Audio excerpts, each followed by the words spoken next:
అదేవిధంగా ఇంట్లో పేరెంట్స్ కంటే మనలాంటి వాళ్ళకి ఇబ్బంది పడాల్సిన పరిస్థితి. ఎందుకంటే మీరు ఉదయాన్నే వచ్చి సాయంత్రం దాకా పచ్చాకో లేకపోతే మిరపకాయలకో లేకపోతే పత్తికో ఏదో పరిస్థితుల్లో మనం పోయొచ్చే పరిస్థితి.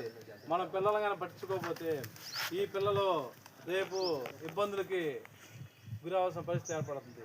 కాబట్టి మనం అందరం కూడా మీరు మీ చుట్టుపక్కల ఉన్నటువంటి అందరికీ మన పిల్లలకు కానీ మన చుట్టుపక్కల బంధువులకు కానీ మీ చుట్టుపక్కల ఉంటే ఇళ్ళ వాళ్ళకి కానీ మత్తు పదార్థాలకి డ్రగ్స్కి గంజాయికి దూరంగా ఉండాలని ఖచ్చితంగా మీరందరూ కూడా ఈ జరిగేటువంటి ఉద్యమంలో మంచి సమాజం కోసం పాటుపడాలని మనం చేసే ఈ యాత్రలో మీరందరూ కూడా పాలు పంచుకొని ఆ విధంగా మనందరం కలిసికట్టుగా చేసుకొని మంచి సమాజాన్ని నిర్మించుకోవాలని సందర్భంగా తెలియజేస్తూ ఇప్పుడు ఈ అవకాశం ఇచ్చినటువంటి మీ గ్రామస్తులకి ధన్యవాదాలు తెలిసి నేను ముగిస్తా ఉన్నాను.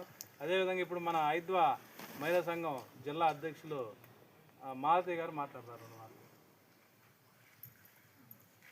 మీరందరూ కూడా ఏకంగా పనులు లేచి అన్నాలు వండుకొని ఇక్కడికి వచ్చి పని చేసుకుంటా ఉన్నారు. అంటే మనం పని చేసుకొని మన పిల్లల్ని బతికించుకుంటా ఉన్నాం. వాళ్ళ చదువులు బ్రతకూడదని చెప్పేసి మనం కష్టపడతా ఉన్నాం మనం అందరం కూడా. అయితే దూర ప్రాంతాలంటే మద్రాసు, విశాఖపట్నం అటు సైడ్ వెళ్తూ ఉన్నారు. వెళ్ళినప్పుడు వాళ్ళు మన పిల్లోడు చదువుకుంటున్నాడు, లక్షలు పెట్టి కష్టపడి చదివిస్తున్నాం, అక్కడ ఏం చేస్తున్నాడో మనం చూడట్లా. అక్కడ జరిగే పరిస్థితి ఏంటంటే ఇప్పుడు ఈ డ్రగ్స్, మత్తు పదార్థాలు వీటన్నిటినీ కూడా ఆ పిల్లలకి కాలేజ్ దగ్గర ఉన్నటువంటి కొంతమంది పాలకులు అయితే కానివ్వండి, అది బిజినెస్ చేసే వాళ్ళు అయితే కానివ్వండి, వాళ్ళందరూ కూడా ఈ మత్తు పదార్థాన్ని అలవాటు చేసి ఆ పిల్లల్ని పక్కదారి పట్టిస్తూ ఉన్నారు. అంటే యువత ఈరోజు ఈ డ్రగ్స్, గంజాయికి అలవాటు పడి వాళ్ళ భవిష్యత్తుని పాడు చేసుకుంటూ ఉన్నారు.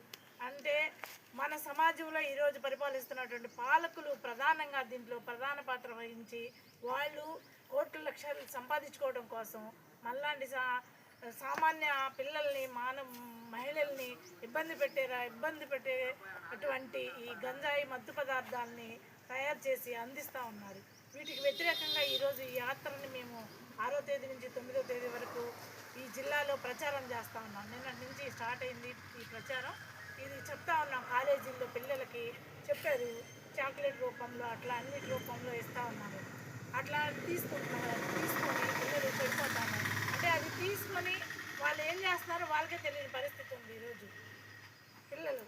అంటే అది తీసుకున్న తర్వాత మహిళల పైన అత్యాచారం చేయడం, చిన్నపిల్లల మీద, ముసలోళ్ళ మీద, అట్లాగే రైల్వే స్టేషన్లో ముసలోళ్ళు ఉంటే ముసలోళ్ళు ఎక్కడంటే అక్కడ తీసుకొని వాళ్ళు ఏదంటే అది అసభ్యకరమైన ప్రవర్తన నేర్చుకొని అదేంది వాళ్ళు తీసుకున్నారు వాళ్ళకి తెలియని పరిస్థితిలో అలా చేస్తూ ఉన్నారు.